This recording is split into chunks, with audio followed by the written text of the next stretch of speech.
Welcome back to another Theobite. It's Zach Patke, Zach Deacon, and Sean Mustian here, and we're coming at you once again with yet another apparent contradiction of Scripture from atheist.org. The category of this, as they would describe it, is about a holy lifestyle, and so they would say that Ecclesiastes 9:7, which says, "Go thy way, eat thy bread with joy, and drink thy wine with a merry heart," end quote, contradicts 1 Corinthians 7, verse 30, where it says, "They that rejoice as though they rejoice not." And I think, as best as I'm understanding it, they're asking the question, they're saying, well, is a person who lives holy supposed to be a happy person or a miserable person? Is there... I guess, I don't know if misery is the word, or how are they supposed to, what exactly does holiness look like? Let me just ask, what did Jesus' life look like? Was he only one or the other? Or do we read of Jesus rejoicing? Do we read of Jesus weeping? Yeah. So let's look to the man and ask the question, what does the Gospels portray to us about the nature of his life? And do we see sadness and gladness within the same perfect life? Well, I guess what you bring out, Sean, one of the things I actually struggled with is figuring out, okay, so what exactly are they saying is contradicting here? I don't quite understand the point they're making. Are they saying the Bible teaches us on one end to be happy, and another to be sad? To be merry in heart according to Ecclesiastes, but Paul seems to be saying, don't rejoice. Yeah, we're supposed to be miserable, I guess. The same apostle that is known in Philippians for saying, rejoice. Again, I say, rejoice. Yeah, right. So dear brother, I have learned to be content. Dear atheist friend, please remember that look at the author across the spectrum of his writings. You're doing 1 Corinthians. If you didn't know this, it was written by Paul. He also wrote Philippians. So please do your research so we don't have to do it for you. Yeah. And one of the things you'll find is a lot of times people will take from the book of Ecclesiastes, and the book of Ecclesiastes is, I wouldn't say an argument, but it's progressive in what it's bringing out. And so much of it seems to be rather about about the worthlessness of life apart from God, the misery, apart from emphasis with apart from God, exactly, which is why the end of the book of Ecclesiastes, in Ecclesiastes 12, basically tells us, search the Lord, look toward the Lord in your youth.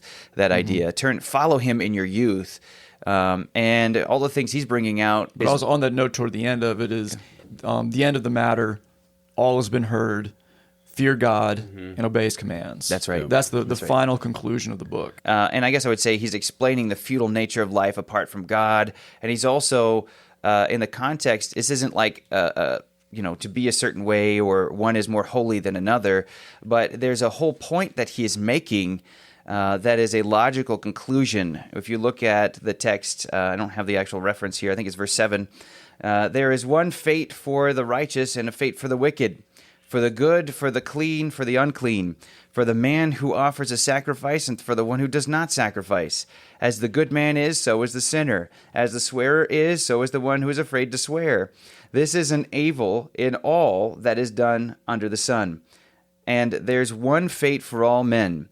Furthermore, the hearts of the sons of men are full of evil, and insanity is in their hearts, and insanity is in their hearts throughout their lives. And this is the whole point of what he's bringing out. Afterwards, they go to the dead. The point is to say it doesn't matter where you are in life, whether you're a good person or a positive person, a negative person, whether you've done things for God or not for God, everybody dies. And that's what he's bringing out. And so when we look at the words of chapter 9, verse 7, the point he's making is these things are short, life is short. Find enjoyment in the pleasurable things of this life. Verse 7, go then, eat your bread in happiness and drink your wine with a cheerful heart, for God has already approved your works. Dwayne Garrett in his commentary writes, quote, the teacher urges the reader not to let life go by without experiencing happiness. To rejoice is no sin. To the contrary, God favors what you do. The idea is God is favoring the rejoicing in these things, the pleasure in these things.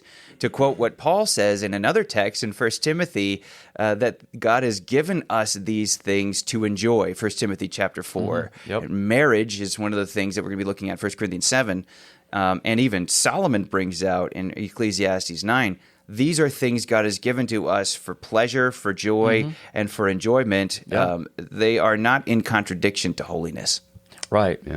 Yeah. I mean, look at this again. This is the last Theobite that we did, but I've never gone on the website. So if they eventually find their way back to us, I openly admit to them for public record that I've not not read their website. I'm trusting my brother Zach over here, who I deem a trustworthy person.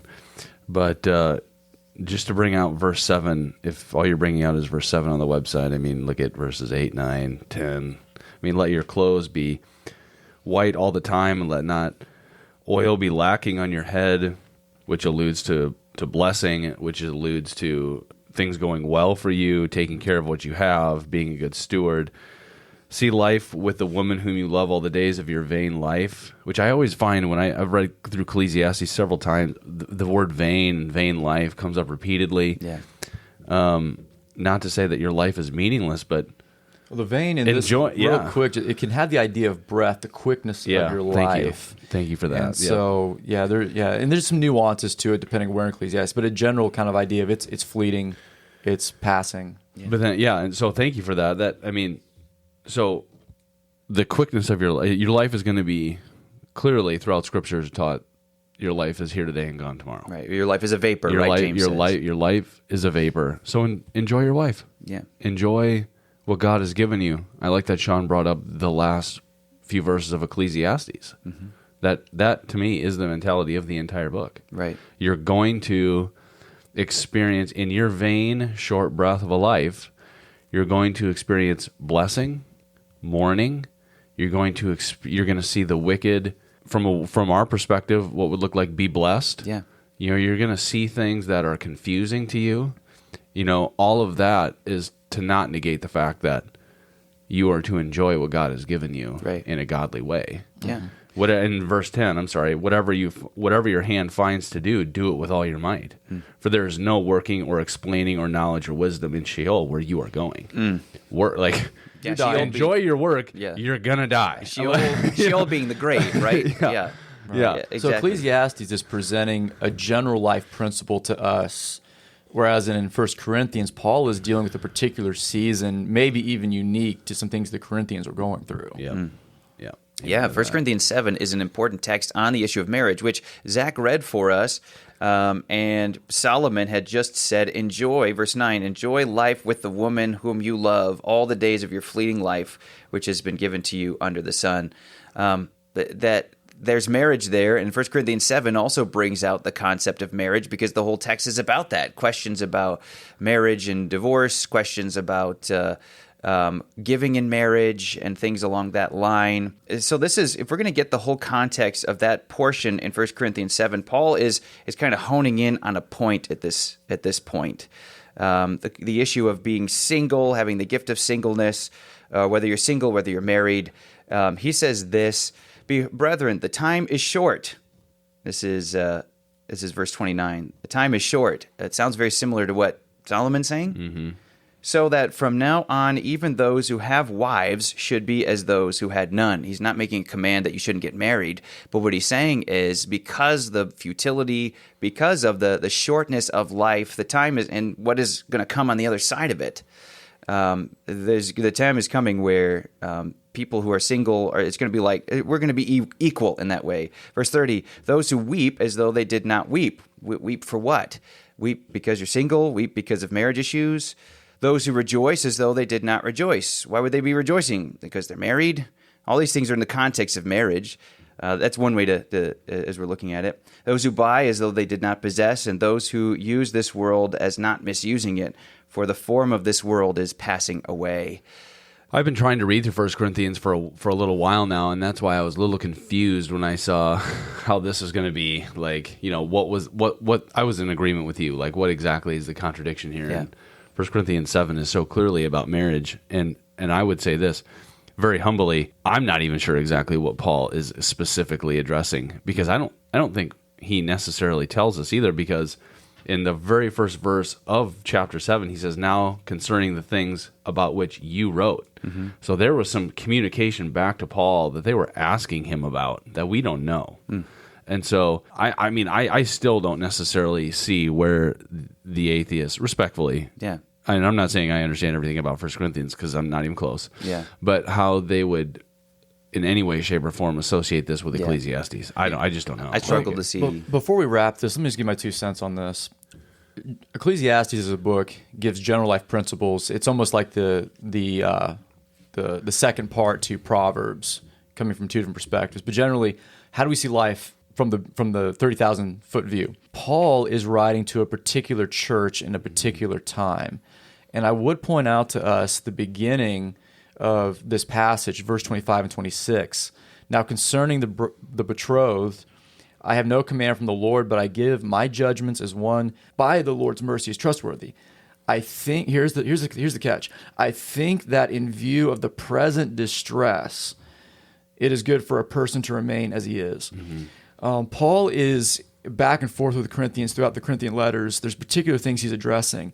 It sounds like there is something happening, whether it's persecution or something that seems to be impending in the near future, that is leading Paul to say some things that he would not say in other places. Like the way he speaks about marriage, the way he speaks about life, it is very, I would say, unique compared to other ways he describes it. And I would argue that the reason why he's saying these things about mourning, rejoicing, betrothal, marriage, etc., is because of that, what we get there in verse 26, that in view of the present distress, it is good for a person to remain as he is.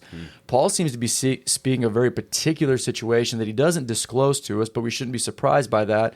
It is not unusual for Paul to know who he's talking to. No, they know what he's talking about and speak in a way that seems veiled to us, but to the person that he's writing to is very clear. We see that in other letters.